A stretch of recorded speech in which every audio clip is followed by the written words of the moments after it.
अस्सलाम वालेकुम स्टूडेंट्स, मेरा नाम अम्मार मुजाहिद है और आज के इस लेक्चर में एक मरतबा फिर हम टेंजेंट लाइंस के बारे में बात करेंगे। और इसके लिए एक्सरसाइज 3.1 के क्वेश्चन नंबर 35 और 36 को सॉल्व करने वाले हैं। इनफैक्ट आज हमें फंक्शंस के लिए, गिवन फंक्शंस के लिए ये फाइंड आउट करना है किसी एक पर्टिकुलर पॉइंट के ऊपर क्या टेंजेंट लाइन एग्जिस्ट करती है या नहीं करती। और वो हम कैसे कर सकते हैं? फॉर्मूला हमारे पास मौजूद है। This one, slope of the tangent line basically हमें देता है किसी भी कर्व के लिए किसी एक पर्टिकुलर पॉइंट के ऊपर। ठीक है, इसको ऑलरेडी हम वैसे डिटेल में सीख चुके हुए हैं। मेरे ख्याल में डायरेक्टली हम आते हैं अपने क्वेश्चन की तरफ। इसमें लिखा है does the graph of this function which is a piecewise have a tangent line at the origin. Origin का मतलब है at x is equal to 0। तो फंक्शन आपके पास है एक्स के times sine 1/x, non zero numbers के लिए डिफाइन है, नॉन ज़ीरो रियल नंबर्स के लिए, और ज़ीरो के लिए 0 डिफाइन है। ठीक है, तो इस फंक्शन को हमने चेक करना है 0 पे। वही फार्मूला जो अभी ऊपर हम देख के हैं यूज़ करेंगे। m इज़ इक्वल टू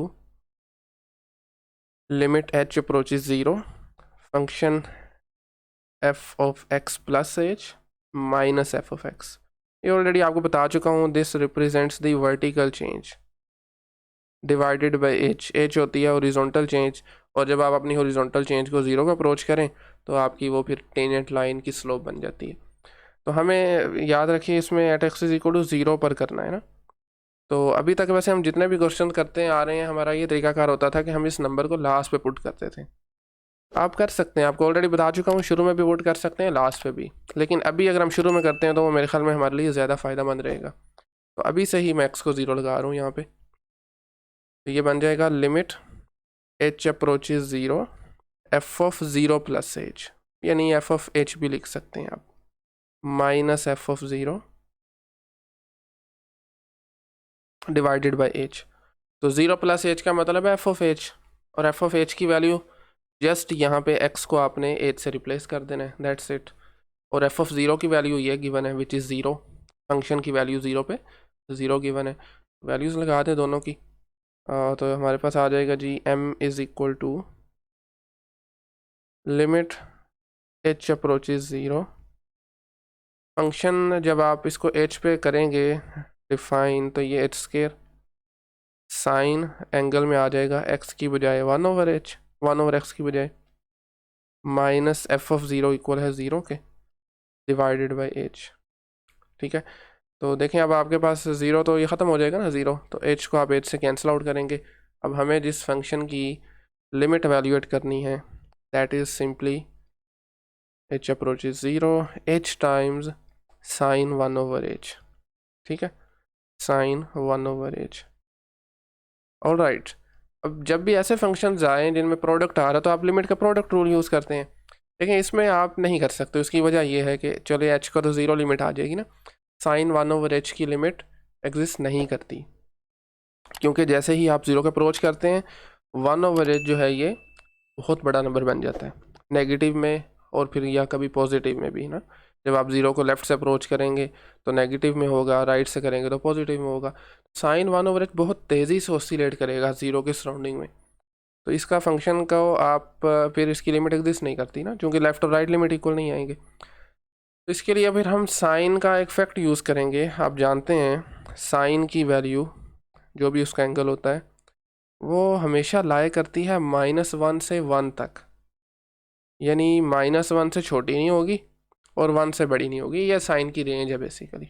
ठीक है, अब इस फैक्ट को यूज़ करते हुए हम ये लिमिट वैल्यूएट करेंगे, यानी इन अदर वर्ड्स हम इसको क्या लिख सकते हैं, absolute value of sine 1/h this is less than और इक्वल टू 1 लिखा जा सकता है ना ऐसे इसको। ठीक है, अच्छा जी, अब यानी और 0 से बड़ी होगी, क्योंकि एब्सोलूट वैल्यू है तो इसका मतलब है ऑफ कोर्स फिर 0 से बड़ी ही होगी, मिनिमम इसकी 0 हो सकती है। अच्छा, अब चूंकि हमें चाहिए h की, साथ में h भी चाहिए ना, तो आप इसको फिर एब्सोलूट वैल्यू ऑफ h से मल्टीप्लाई कर देंगे। अच्छा, अब क्यों खाली h से क्यों नहीं कर रहे एब्सोलूट वैल्यू से, ये भी मैं अभी बताता हूँ आपको। तो ये बन जाएगा g sine 1/h is less than और equal to absolute value of h। Throughout इस इनक्वालिटी से आपने मल्टीप्लाई किया था। देखिए, आप चाहें तो यहाँ पर h से अगर मल्टीप्लाई करते हैं ना, बाज़ औक़ात आपको ये भी मिलेगा यहीं पे ही -8 से मल्टीप्लाई कर दें, इज़ लेस देन और equal to sine 1/h which is less than और इक्वल टू h। यहीं से आप सैंडविच थ्योरम यूज़ कर देते हैं, लेकिन ये याद रहे ग्रेटर देन 0 के लिए है, क्योंकि हमारी लिमिट में जनरल लिमिट है ना, 0 का अप्रोच कर रहे हैं, तो लेस देन के लिए करने के लिए हमें एब्सोल्यूट वैल्यू करना पड़ेगा। इसमें दोनों केसेस कवर हो रहे हैं, इसमें फिर आपको लेस देन के लिए अलहदा से करना पड़ता है, ठीक है।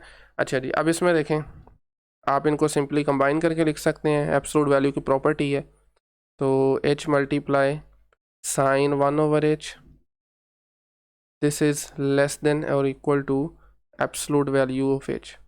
अब देख लें, ये आपके पास 3 फंक्शंस हैं, 0 के बाद दिस वन ग्रेटर देन है 0 से, एंड h की absolute value is again greater than this one.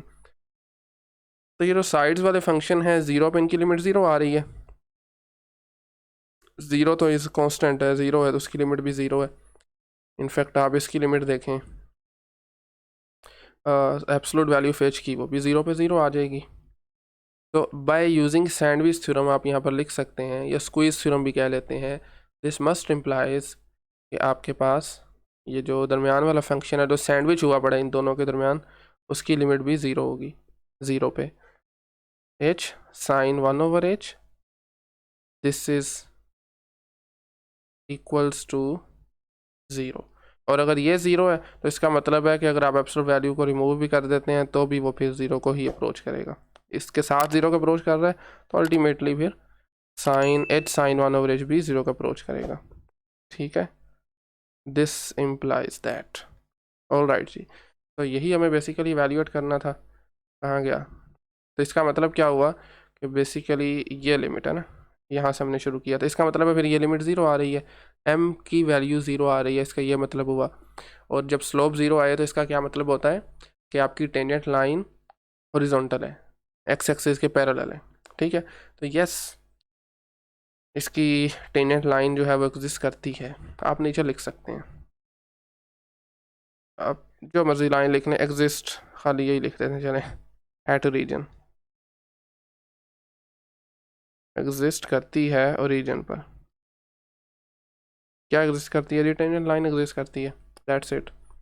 चलें नेक्स्ट क्वेश्चन भी सिमिलर है, फंक्शन थोड़ा सा चेंज है, x multiply sign 1/x, define उसी तरीके से है, अगेन हमें 0 के लिए ही चेक करना है, यानी ओरिजिन पे चेक करना है क्या इसकी एग्जिस्ट करती है टेंजेंट लाइन।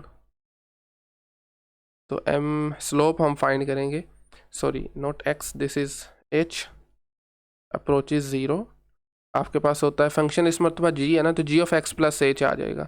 तो मैं x लिखने, चलें x लिख ही लेते हैं, एक मरतबा लिख लेते हैं जी, x plus h minus g of x whole divided by h।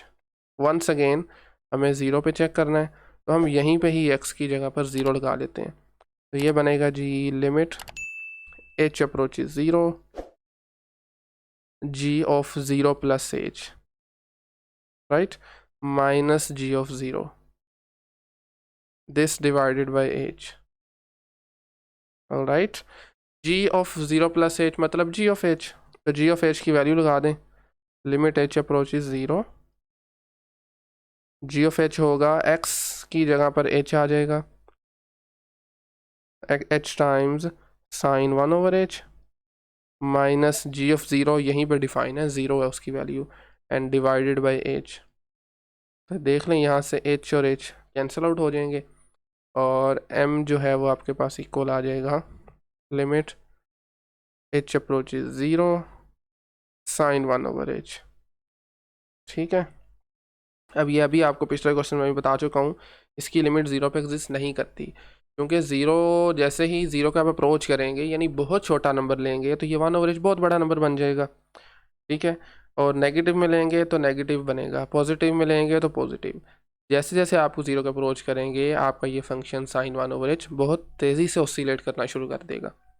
आप चाहें इसको ज्योमेट्रिकली देखना, ग्राफिकली, तो you can use this, online application भी है, प्ले स्टोर पे भी इनकी ऐप मिल जाएगी, डेस्मोस ग्राफिंग कैलकुलेटर। यहाँ पर आप ये फंक्शन अपलोड करके इसका बिहेवियर 0 के सराउंडिंग में देख सकते हैं। तो this limit does not exist, इसका मतलब है फिर 0 पे टेंजेंट लाइन भी एग्जिस्ट नहीं करती, ठीक है। ओके, सो आज के लिए इतना ही काफ़ी है। 2 सवाल आज हमने सॉल्व किए हैं। नेक्स्ट लेक्चर में हम 37 से स्टार्ट करेंगे। आज के लेक्चर से मुताल्लिक कोई भी क्वेश्चन हो, किसी भी स्टेप में कहीं पर प्रॉब्लम कुछ नहीं समझ लगा, तो आप कमेंट सेक्शन में पूछ सकते हैं। Otherwise thank you very much.